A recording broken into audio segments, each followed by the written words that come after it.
പിതാവിൻ്റെയും പുത്രൻ്റെയും പരിശുദ്ധാത്മാവിൻ്റെയും നാമത്തിൽ ആമേൻ.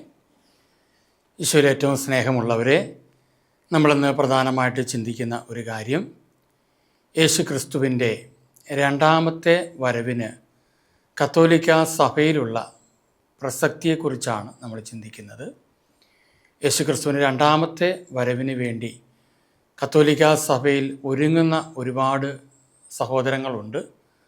കത്തോലിക്ക സഭയ്ക്കകത്തുള്ള യേശുക്രിസ്തുവിൻ്റെ രണ്ടാമത്തെ വരവിനെക്കുറിച്ചുള്ള പ്രസക്തി എന്താണ് എന്നുള്ളതിനെക്കുറിച്ചാണ് നമ്മളിന്ന് ചിന്തിക്കുന്നത്. അങ്ങനെ ചിന്തിക്കാനുള്ള ഒരു പ്രധാനപ്പെട്ട കാരണം ഞാൻ ചില കഴിഞ്ഞു പോയ എപ്പിസോഡുകളിലെ കമൻറ്റുകളൊക്കെ ഒന്ന് വായിച്ചപ്പോൾ എനിക്കൊരു കാര്യം മനസ്സിലായത്, പല ഭാഗത്തു നിന്നും വന്ന ഒരു പ്രധാനപ്പെട്ട കാര്യം ഇതായിരുന്നു: കത്തോലിക്കൻ എപ്പോഴെങ്കിലും രണ്ടാം വരവിനെക്കുറിച്ച് പങ്കുവയ്ക്കുകയാണെങ്കിൽ, ചിന്തിക്കുകയോ ധ്യാനിക്കുകയോ ചെയ്യുകയാണെങ്കിൽ ഉടനെ തന്നെ അതൊരു പെന്തക്കോസ്ത് ചിന്താഗതിയാണ്, കത്തോലിക്കൻ അങ്ങനെ രണ്ടാം വരവിനെക്കുറിച്ച് ചിന്തിക്കേണ്ട ആവശ്യമില്ല എന്നുള്ള രീതിയിലുള്ള ചില കമൻറ്റുകളും അതുമായിട്ട് ബന്ധപ്പെട്ട ചില കാര്യങ്ങളുണ്ട്. എന്നാൽ കത്തോലിക്ക സഭയുടെ എല്ലാ മേഖലകളിലൂടെ നമ്മൾ കടന്നു പോകുമ്പോൾ, പ്രത്യേകിച്ച് നമ്മുടെ വിശ്വാസ പ്രമാണം, പരിശുദ്ധ കുർബാന, സഭയുടെ ആധികാരികമായ പഠനങ്ങൾ, ഇവയിലെല്ലാം തന്നെ കർത്താവിൻ്റെ രണ്ടാമത്തെ വരവിന് വേണ്ടി വളരെ തീക്ഷ്ണതയോടെ നമ്മൾ ഒരുങ്ങണം എന്നുള്ളതിനെക്കുറിച്ച് പറയുന്നുണ്ട്. ഇനി ബൈബിളിൽ നമ്മൾ വായിക്കുമ്പോൾ ഒരു കാര്യം നമുക്ക് വ്യക്തമാണ്. പത്രോസ്ലീഗ എഴുതിയ രണ്ടാമത്തെ ലേഖനം 3-ാം അധ്യായത്തിൻ്റെ 3-ാം തിരുവചനത്തിൽ ഇപ്രകാരം പറയുന്നുണ്ട്: ആദ്യം തന്നെ നിങ്ങൾ ഇത് മനസ്സിലാക്കണം, അധമ വികാരങ്ങൾക്ക് അടിമപ്പെട്ട് ജീവിക്കുന്ന നിന്ദകർ നിങ്ങളെ പരിഹസിച്ചുകൊണ്ട്, നിങ്ങളെന്ന് വെച്ചാൽ കർത്താവിൻ്റെ പ്രത്യാഗമനത്തെക്കുറിച്ച് പറയുന്നവരെ പരിഹസിച്ചും കൊണ്ട് അവസാന നാളുകളിൽ പ്രത്യക്ഷപ്പെടും. അതിന്ന് കൂടിയിട്ടുണ്ട്. 4-ാം തിരുവചനം പറയുകയാണ്, അവർ പറയും, അവൻ്റെ പ്രത്യാഗമനത്തെക്കുറിച്ചുള്ള അല്ലെങ്കിൽ രണ്ടാം വരവിനെക്കുറിച്ചുള്ള വാഗ്ദാനം എവിടെ? ഇതിനെക്കുറിച്ചുള്ളൊരു സൂചനകൾ നമ്മൾ കഴിഞ്ഞു പോയ സന്ദേശങ്ങളിലൊക്കെ നൽകിയിട്ടുണ്ട്. എന്നാൽ ചിലപ്പോൾ ചില സഹോദരങ്ങൾ അതൊന്നും കേൾക്കാതെ ആയിരിക്കാം കമൻറ്റുകൾ ഇട്ടിരിക്കുന്നത്.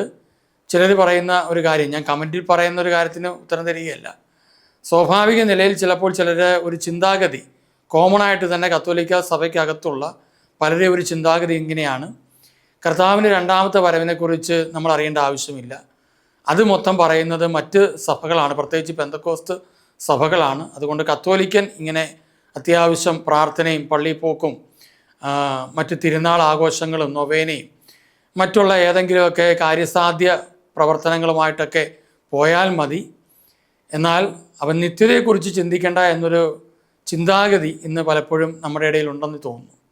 അപ്പം അതുകൊണ്ട് തന്നെ ഏതൊരു വിശ്വാസിയുടെയും പ്രധാനപ്പെട്ട ഒരു കാര്യം ഒരു നിത്യത ലക്ഷ്യം വെച്ച് ജീവിക്കുക എന്ന് പറയുമ്പോൾ, യേശു ക്രിസ്തു എന്താണോ നമുക്ക് വേണ്ടി നൽകിയിരിക്കുന്നത്, ആ രക്ഷ എന്ന് പറയുന്നതിൻ്റെ ഒന്നാം വരവും രണ്ടാം വരവും നമ്മൾ ചിന്തിച്ചു.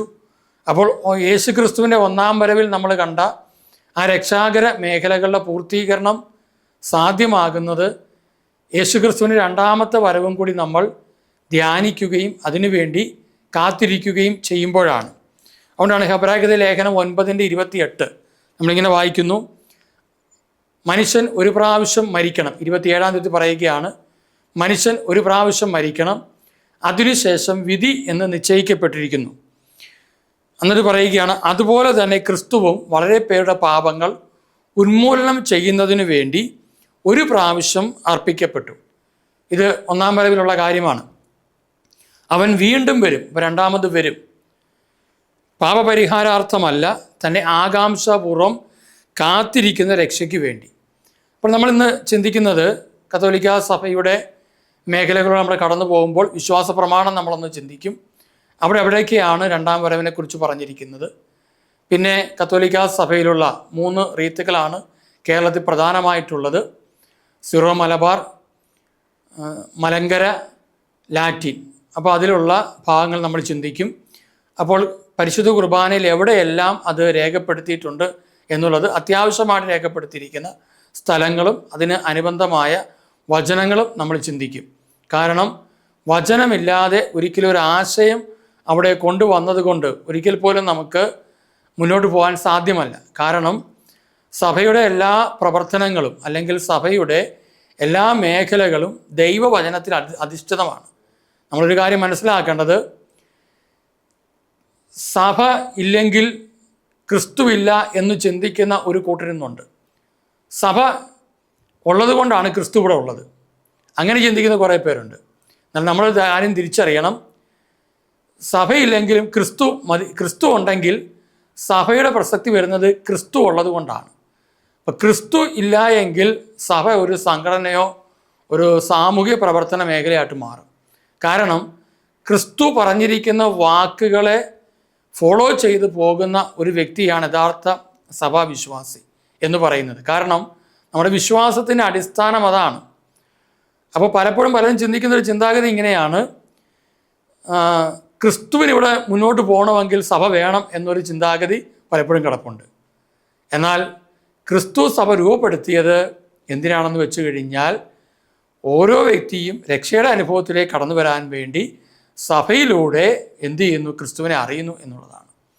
അപ്പം അതുകൊണ്ട് നമ്മുടെ ഏതെങ്കിലും തെറ്റിദ്ധാരണകളൊക്കെ പലപ്പോഴും കാണും. ഞാൻ പലപ്പോഴും കണ്ടിരിക്കുന്ന ഒരു കാര്യം, ക്രിസ്തുവിനേക്കാൾ അധികം പലതിനെ സ്നേഹിക്കുന്ന മനുഷ്യരുണ്ട്.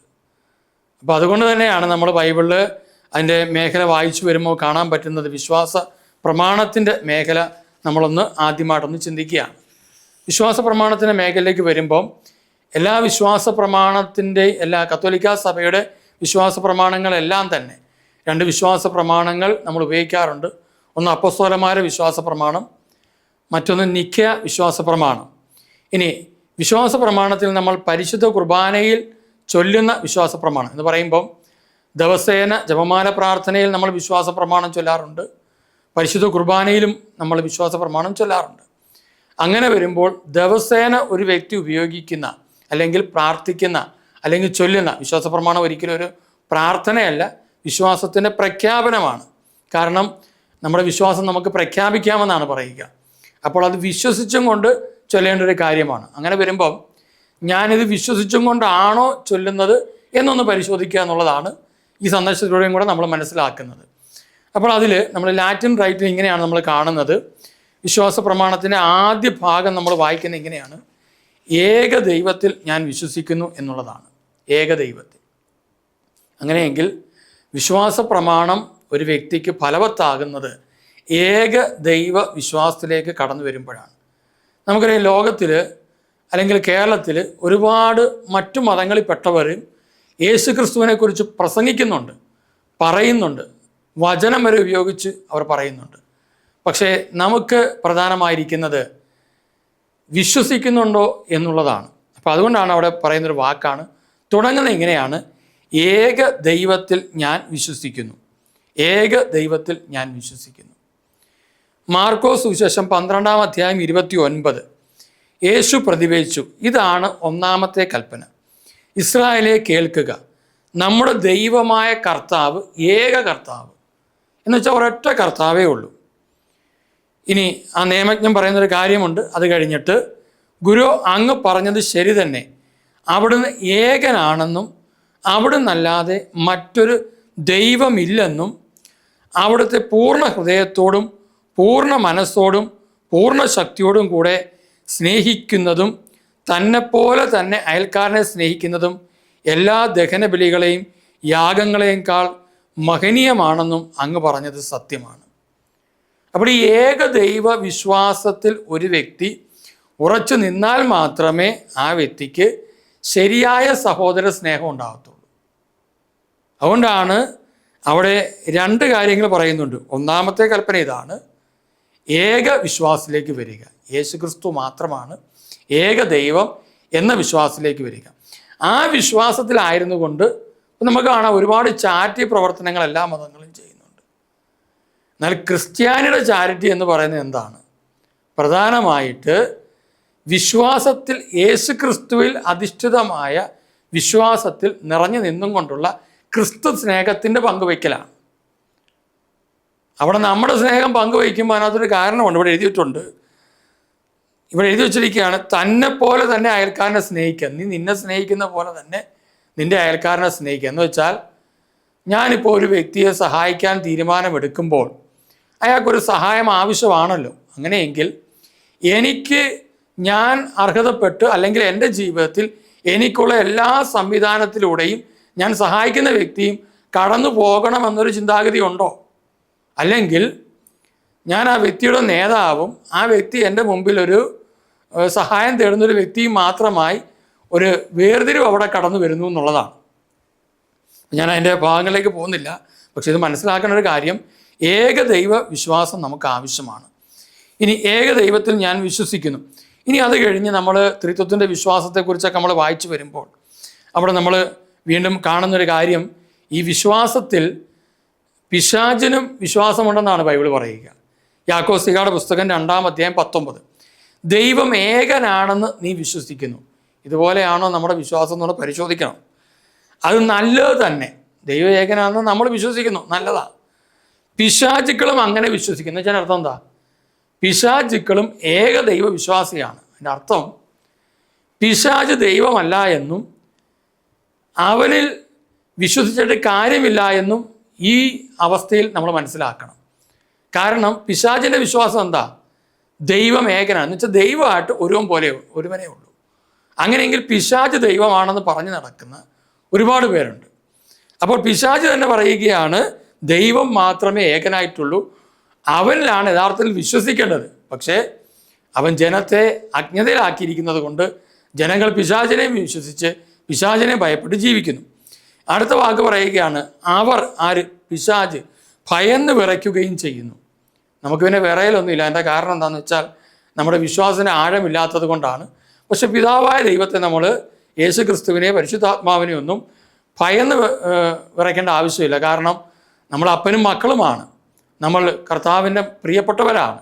അപ്പം അതുകൊണ്ട് നമുക്ക് ഭയപ്പെടേണ്ട ആവശ്യമില്ല. എന്നാൽ പിശാച് ഭയപ്പെടണം. അപ്പോൾ അതുകൊണ്ട് ഇവിടെ പറയുകയാണ് ദൈവം ഏകനാണെന്ന് നമ്മൾ വിശ്വസിക്കണം. അത് പിശാചിൻ്റെ വിശ്വാസം പോലെ ആകരുത്.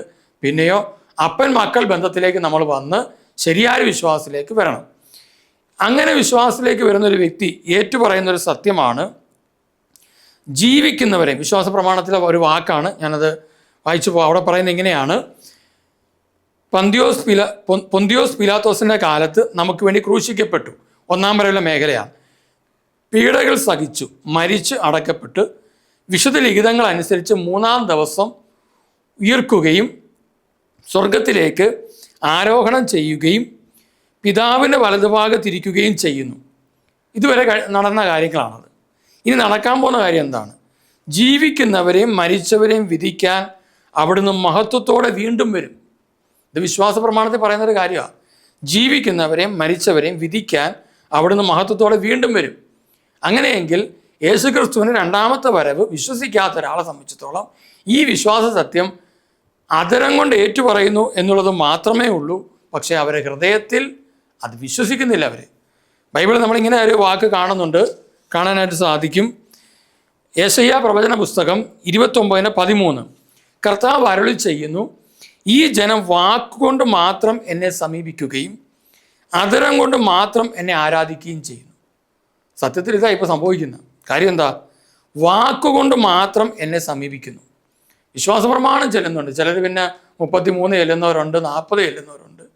നിങ്ങൾ എത്ര ചെല്ലിയാലും ഈ ഒരു ആത്മീയ സത്യം എനിക്കിഷ്ടമുള്ളത് മാത്രം വിശ്വസിക്കാനുള്ളതല്ല വിശ്വാസ പ്രമാണം. വിശ്വാസ പ്രമാണം എന്ന് പറയുന്നത് അത് കർത്താവുള്ള വിശ്വാസത്തെ ഏറ്റുപറച്ചിലാണ്. അപ്പോൾ കർത്താവ് ചെയ്ത എല്ലാ കാര്യങ്ങളും നമ്മൾ ഏറ്റുപറയണം, വിശ്വസിക്കണം.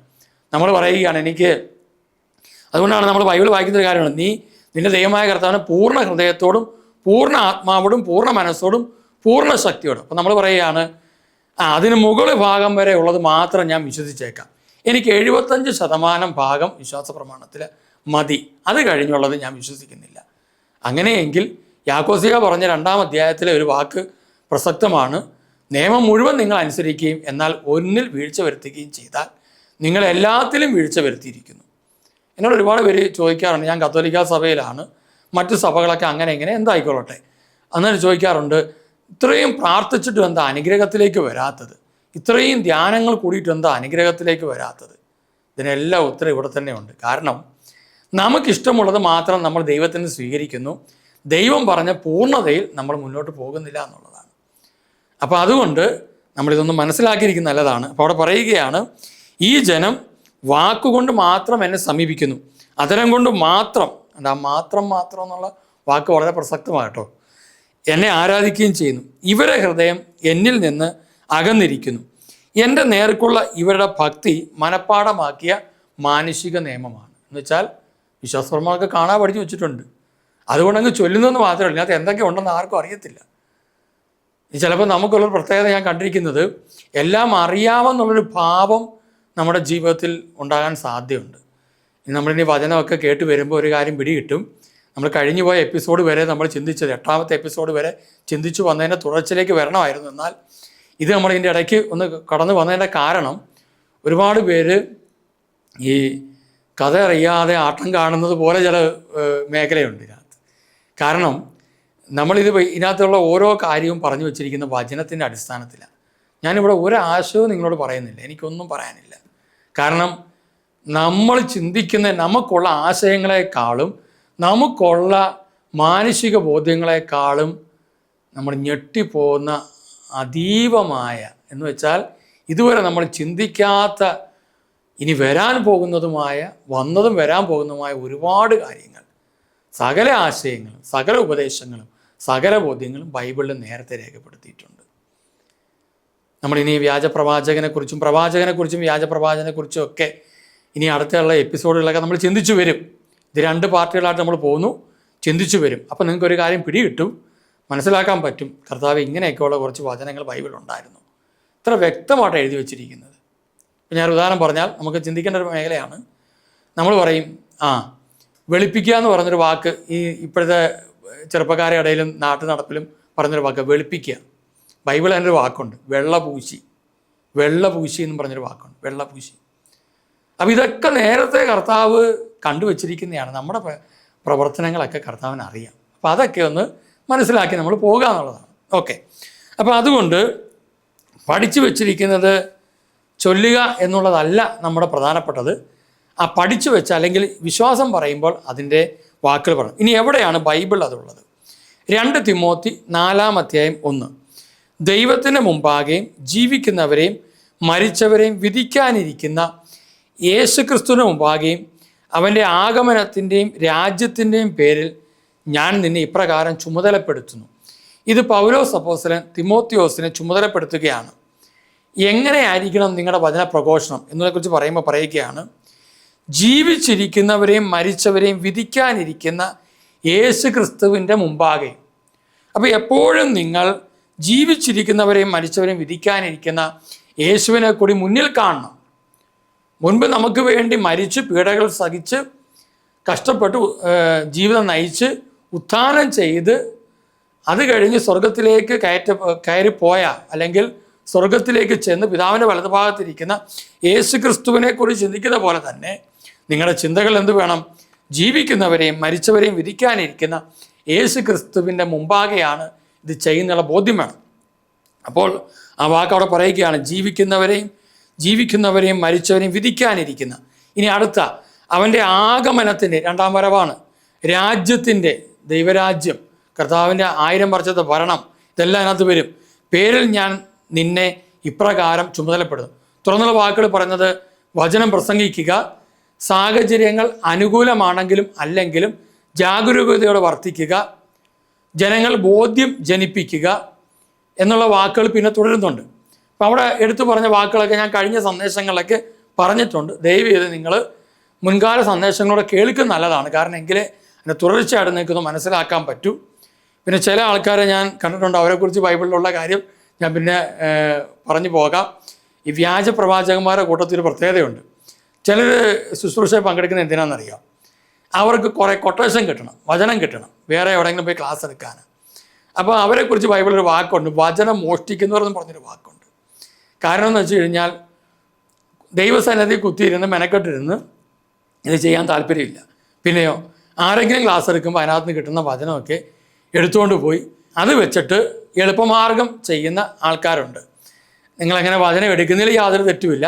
അത് നിങ്ങളുടെ വിശുദ്ധീകരണത്തിന് വേണ്ടിയിട്ട് ഉപയോഗിക്കാം, മറ്റുള്ളവർ പറയാനും ഉപയോഗിക്കാം. പക്ഷേ കർത്താവ് പറയുന്നൊരു കാര്യമുണ്ട്, നമ്മുടെ ഒരു അധ്വാനം, നമ്മുടെ ഒരു താല്പര്യം അതിനകത്ത് വേണം. മണിക്കൂറോളം നമ്മൾ ഇരുന്ന് ധ്യാനിച്ച് ഓരോ ഭാഗങ്ങൾ ആയിട്ടാണിത് നമ്മുടെ എപ്പിസോഡ് ഇത് ചെയ്യുന്നത്. അപ്പോൾ ഇതിൻ്റെ പിന്നെ ഒരുപാട് അധ്വാനങ്ങളുണ്ട്. അപ്പോൾ അതുകൊണ്ട് നമുക്കിത് എളുപ്പവുമാണ്. അപ്പം അതുകൊണ്ട് നമ്മളൊരു കാര്യം മനസ്സിലാക്കേണ്ടത്, വചനം കുറച്ച് കിട്ടാൻ വേണ്ടി ആയിരിക്കരുത്. എൻ്റെ ജീവിതത്തിൽ ഇങ്ങനെ ചിന്തിക്കുക, എൻ്റെ ജീവിതത്തിൽ ഞാൻ വിശ്വസിക്കേണ്ടത് പോലെ ക്രിസ്തുവിനെ വിശ്വസിക്കുന്നുണ്ടോ, ഞാൻ പോകുന്നത് പോലെ പോകുന്നുണ്ടോ, കർത്താവ് ആഗ്രഹിക്കുന്ന പോലെയാണോ എന്നൊക്കെ ചിന്തിക്കുക എന്നുള്ളതേ ഉള്ളൂ. അപ്പം ഇവിടെ പറഞ്ഞ വാക്ക് ഇങ്ങനെയാണ്, ജീവിക്കുന്നവരെ മരിച്ചവരെ. അപ്പം ഈ വാക്ക് വിശ്വാസ പ്രമാണത്തിൽ വന്ന എവിടുന്നാ? അവരന്ന് വിശ്വസിച്ചത് വിശ്വാസ പ്രമാണം എഴുതിയപ്പോൾ അത് രേഖപ്പെടുത്തി വെച്ചു. അല്ലാതെ ചുമ്മാ എഴുതി വെച്ചേക്കുന്നതല്ല, ഇത് സഭ എഴുതിയതല്ലത്. പിന്നെയോ അപ്പസ്തോലന്മാർ രേഖപ്പെടുത്തി വെച്ചത് എന്തു ചെയ്തു? ക്രോഡീകരിച്ച് നമുക്കൊരു വിശ്വാസ പ്രമാണം കടന്നു വന്നിരിക്കുകയാണ്. ഞാൻ എൻ്റെ ചരിത്രത്തിലേക്കൊന്നും ഇപ്പോൾ പോകുന്നില്ല. അപ്പോൾ അവിടെ പറയുകയാണ്, മരിച്ചവരെയും വിധിക്കാൻ അവിടുന്ന് മഹത്വത്തോടെ വീണ്ടും വരും. മഹത്വത്തോടെ എന്നുള്ള വാക്ക് പിന്നെ നമുക്ക് എടുക്കാം. അവിടുത്തെ രാജ്യത്തിന് അവസാനം ഉണ്ടാവുകയില്ല എന്ന് വെച്ചാൽ കർത്താവിൻ്റെ രാജ്യത്തിന് ഒരിക്കലും അവസാനമില്ല. ഇനി അത് കഴിഞ്ഞ് വീണ്ടും വിശ്വാസ പ്രമാണത്തിന് അവസാനത്തിൽ പറയുന്നൊരു വാക്കുണ്ട്, മരിച്ചവരുടെ ഉയർപ്പും വരാനിരിക്കുന്ന യുഗത്തിലെ ജീവിതവും ഞാൻ പ്രതീക്ഷിക്കുകയും ചെയ്യുന്നു. അപ്പോൾ വിശ്വാസ പ്രമാണം ചൊല്ലി അവസാനിക്കുമ്പോൾ ഒരാളെ പ്രതീക്ഷ എന്താ? മരിച്ചവരുടെ ഉയർപ്പും വരാനിരിക്കുന്ന യുഗം, അതിനെക്കുറിച്ച് ബോധ്യം വേണം. ജീവിതവും ഞാൻ പ്രതീക്ഷിക്കുകയും ചെയ്യുന്നു. ആമേൻ എന്ന് വെച്ചാൽ അപ്രകാരം തന്നെ. ഇനി ഇതിൻ്റെ വചനഭാഗം ഒന്ന് പെട്ടെന്ന് പറഞ്ഞു പോകാം. 1 പത്രോസിലേക്ക് എഴുതിയ 1-ാം ലേഖനം 4-ാം അധ്യായം 5-ാം തിരുവചനം. എന്നാൽ ജീവിക്കുന്നവരെയും മരിച്ചവരെയും വിധിക്കാനിരിക്കുന്നവൻ്റെ മുമ്പിൽ അവർ കണക്ക് കൊടുക്കേണ്ടി വരും. ആരാ? നമ്മളെല്ലാം കണക്ക് കൊടുക്കണം. ആരൊക്കെയാ? ജീവിച്ചിരിക്കുന്നവരെയും മരിച്ചവരെയും വിധിക്കാനിരിക്കുന്നതിന് മുമ്പിൽ. അതിനി വരാൻ പോകുന്നേ ഉള്ളൂ, ഇതുവരെ വന്നിട്ടില്ല.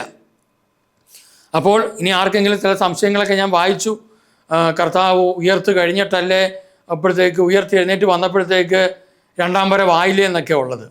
നമ്മൾ വചനമൊക്കെ കൃത്യമായിട്ട് വായിച്ച് ധ്യാനിച്ചു കഴിഞ്ഞാൽ പ്രിയമുള്ളവരെ അത് മനസ്സിലാക്കാൻ പറ്റും. നമ്മുടെ തലയിൽ കിടക്കുന്ന ഒരു ആശയമല്ല നമുക്ക് വേണ്ടത്. നമുക്ക് ബൈബിൾ അത് വ്യക്തമായിട്ട് ക്ലിയറായിട്ട് എഴുതി വെച്ചിട്ടുണ്ട്.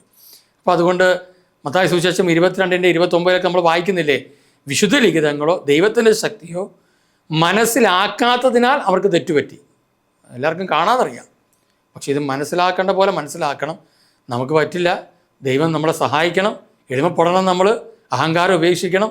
അതിനകത്ത് പറയുകയാണ്, വിശുദ്ധ ലിഖിതങ്ങൾ ഗ്രഹിക്കാൻ തക്കവിധം അവരുടെ മനസ്സിനെ അവൻ തുറന്നു. അപ്പോൾ ഇത് ഗ്രഹിക്കാൻ നമ്മളിപ്പം ഇപ്പോൾ ഈ പറഞ്ഞുകൊണ്ടിരിക്കുന്ന കാര്യങ്ങൾ ഗ്രഹിക്കണമെങ്കിൽ പ്രാർത്ഥനാപൂർവ്വം ഇരുന്ന് നമ്മൾ ധ്യാനപൂർവ്വം കേൾക്കണം. അല്ലാതെ വീട്ടിൽ ഏതെങ്കിലും പച്ചക്കറി അരിയുമ്പോഴോ അല്ലെങ്കിൽ അടുക്കളയിൽ പണി ചെയ്യുമ്പോഴോ ജോലി ചെയ്യുമ്പോഴോ മറ്റെന്തെങ്കിലും ആവശ്യങ്ങളോ കാര്യങ്ങളൊക്കെ ചെയ്യുന്ന സമയത്തൊക്കെ ഇതൊക്കെ കേൾക്കാൻ പോയി കഴിഞ്ഞാൽ കൈമുറിയും, അല്ലെങ്കിൽ മറ്റ് ചിലപ്പം ചട്ടി പിടിച്ചു പോവും. അപ്പോൾ അതുകൊണ്ട് അതൊക്കെ ഒന്ന് ശ്രദ്ധിക്കണം. കാരണം എന്താണെന്ന് വെച്ചാൽ വചനം കേൾക്കാൻ നിങ്ങൾ എങ്ങനെയാണോ ഒരു പരിശുദ്ധ കുർബാനയ്ക്ക് പോലും പലർക്കും അത്ര ആത്മാർത്ഥമായിട്ടൊന്നും അല്ലല്ലോ നിൽക്കുന്നത്. അതുകൊണ്ട് ഒരു ദൈവാരാധനയുടെ മനോഭാവത്തോടെ വേണം വചനം കേൾക്കാൻ. അതിന് നിങ്ങൾ നോട്ട് ബുക്ക് എടുത്ത് കൈവയ്ക്കണം, ബൈബിൾ എടുത്ത് കൈവയ്ക്കണം. യൂട്യൂബിലായതുകൊണ്ട് നിങ്ങൾക്ക് എന്ത് ചെയ്യാം, അത് ഡൗൺലോഡ് ചെയ്ത് വെക്കാം. അതിൻ്റെ ഓരോ ഭാഗമായിട്ട് കണ്ട് കേട്ട് പോകാൻ പറ്റും. ഓക്കെ, നമ്മൾ ഇതിൻ്റെ അവസാനങ്ങളിലേക്ക് വരികയാണ് ഈ ശുശ്രൂഷയുടെ. ഹെബ്രായർക്ക് ലേഖനം 6-ാം അധ്യായത്തിന് 5 നമ്മളിങ്ങനെ വായിക്കുന്നുണ്ട്, വരാനിരിക്കുന്ന യുഗത്തിൻ്റെ ശക്തിയും രുചിച്ചറിയുകയും ചെയ്തവർ വീണു പോവുകയാണെങ്കിൽ അവരെ അനുതാപത്തിലേക്ക് പുനരാനയിക്കുക അസാധ്യമാണ്. അപ്പോൾ അവിടെ പറയുന്നൊരു കാര്യമാണ് വരാനിരിക്കുന്ന യുഗത്തിൻ്റെ ശക്തി. അതാണ് നമ്മൾ വായിച്ചത്. വരാനിരിക്കുന്ന യുഗത്തിലെ ജീവിതവും ഞാൻ പ്രതീക്ഷിക്കുകയും ചെയ്യും. മരിച്ചവരെ ഉയർപ്പ് ഞാൻ പ്രതീക്ഷിക്കുന്നു. 1 കൊരിന്ത്യർ 6:14. ദൈവം കർത്താവിനെ ഉയർപ്പിച്ചു, അവിടുത്തെ ശക്തിയാൽ നമ്മയും അവിടുന്ന് ഉയർപ്പിക്കും. അപ്പം അതുകൊണ്ട് ഒരു കാര്യം മനസ്സിലാക്കേണ്ടത്, പ്രിയമുള്ളവരെ, ഇപ്പം നമുക്ക് ബൈബിളുണ്ട്, ബൈബിൾ ആപ്പുകളുണ്ട്. അത് ഏതെല്ലാം രീതിയിലും നമുക്ക് ബൈബിൾ ഉപയോഗിക്കാൻ പറ്റും. പുസ്തകമായിട്ട് ഉപയോഗിക്കാം, അല്ലെങ്കിൽ നമ്മുടെ മൊബൈലിൽ കിട്ടും, അല്ലെങ്കിൽ നമ്മുടെ ഇൻ്റർനെറ്റ് വഴി മറ്റെല്ലാ സംവിധാനങ്ങളിലും കിട്ടും. നമ്മളൊരു കാര്യം അറിയണം, 2000 വർഷം മുമ്പ് അന്നവർ ഇതുപോലുള്ള സംവിധാനം ഒന്നും ഇല്ലാതിരുന്ന സമയത്ത് അവർ വിശ്വാസം വിളിച്ചു പറഞ്ഞത്, രേഖപ്പെടുത്തിയത്, മനസ്സിലാക്കിയവർ. അങ്ങനെയെങ്കിൽ ഈ കാലഘട്ടത്തിൽ ജീവിക്കുന്ന നമ്മോട് കൂടുതൽ കണക്ക് കർത്താവ് ചോദിക്കും. ഇത് മനസ്സിലാക്കിക്കൊണ്ട് നമുക്ക് മുന്നോട്ട് പോകാനായിട്ട് സാധിക്കണം. അപ്പോൾ വിശ്വാസ പ്രമാണത്തിൻ്റെ മേഖലയാണ് നമ്മളിന്ന് ചിന്തിച്ചത്.